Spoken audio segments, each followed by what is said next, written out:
নমস্কার বন্ধুরা, সোনার সংসার থেকে চলে এসেছি। আজকে শুভ বাসন্তী পুজো। আমাদের ঘরেও ঘট বসে গেছে। দেখো ঠাকুরের ওই পুজোটা পুরোটাই আমার বর করেছে। কি সুন্দরভাবে সাজিয়েছে দেখো। আর এখানে দেখো সব ঠাকুর সাজানো হয়ে গেছে। এখানে রাধা মাধব, আর এখানে পুরো ঠাকুরকে ভুজি মিষ্টি সব দেওয়া হয়েছে। সকাল সকাল আজ বাসন্তী পুজো। ঠাকুর সবার মঙ্গল করুক, সবাইকে ভালো রাখুক। পুজো শেষ হওয়ার পর আমরা বেরিয়ে পড়েছিলাম। কোথায় যাচ্ছি সেটা অবশ্যই দেখতে গেলেই চোখ রাখতে হবে সোনার সংসারে। আর আজকে আমি কোনো আমার চ্যানেল সাবস্ক্রাইবের কথা বলবো না, কারণ আজকে যেখানে যাচ্ছি সত্যি কিছু বলার নেই।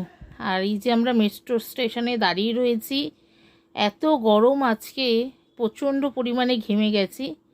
এরপর আমরা মেট্রো থেকে নেমে গেলাম। নেমে আমাদের যাওয়ার উদ্দেশ্যে রওনা হচ্ছি। আর এরপরে অটোতে বসে পড়েছি। যা গরম, দুজনে পুরো ঘেমে ঠেমে স্নান হয়ে যাচ্ছে।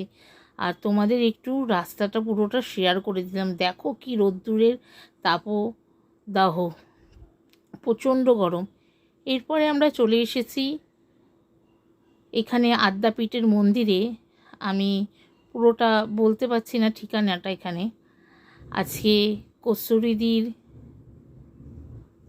কাজ। মনটা সত্যি খুব খারাপ লাগছে।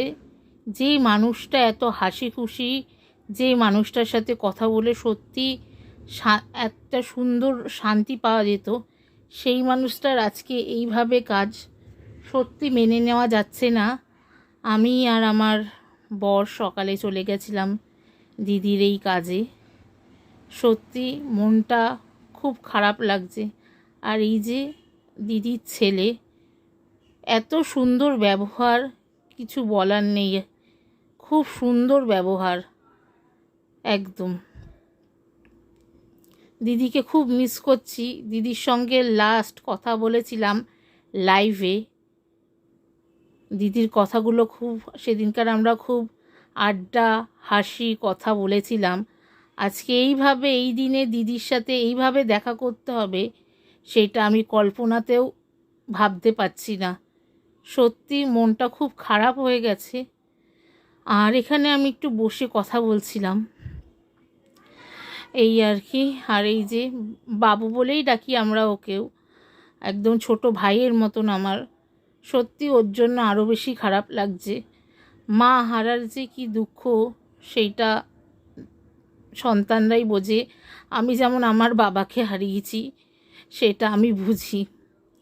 তো দিদি যেখানেই থাকুক, ভালো থাকুক, শান্তিতে থাকুক। দিদির আত্মার শান্তি কামনা করি। আজকে আর বেশিক্ষণ আমি ভিডিওটা করতে পারছি না, কারণ মনের দিকটা আজকে সত্যি খুব খারাপ।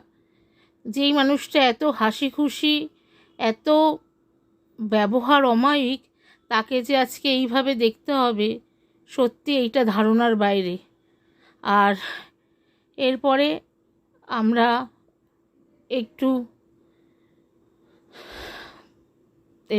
বেরিয়ে গেছিলাম।